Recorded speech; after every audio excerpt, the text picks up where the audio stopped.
এই যে বাচ্চাদের কিভাবে হ্যান্ড ফিডিং করাতে হয় আমি আপনাদের একটু দেখাবো। এই যে বাচ্চা, এই কিন্তু আমরা খাওয়া শিখি না, এই যে দেখেন। হ্যাঁ, এখন আমি একে খাওয়াবো। মা এটা ধরতে গেলে ক্যামেরাটা একটু এক হাতে, দুই হাত দিয়ে খাওয়াতে হবে। তো আমি এক হাতে ফোন, এক হাতে, ইয়ার জন্য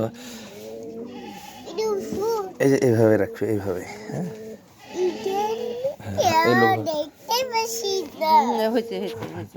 বাস এই যে এইভাবে আপনারা হ্যান্ড ফিডিং করাবেন বাচ্চাদের।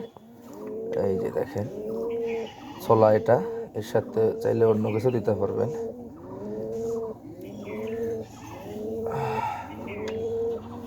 আর বাচ্চাদের এই বাচ্চাগুলোকে 15 থেকে 20টা ছোলার দিলেই সমস্যা হবে না। তো এগুলো খাওয়ানোর পর আবার একটু পানিও দিতে হবে, তাহলে আপনার খুবই ভালো হয়।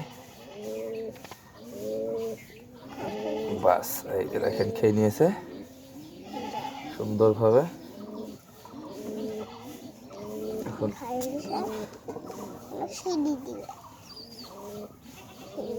এই যে পানি টান খাওয়াই দেবো।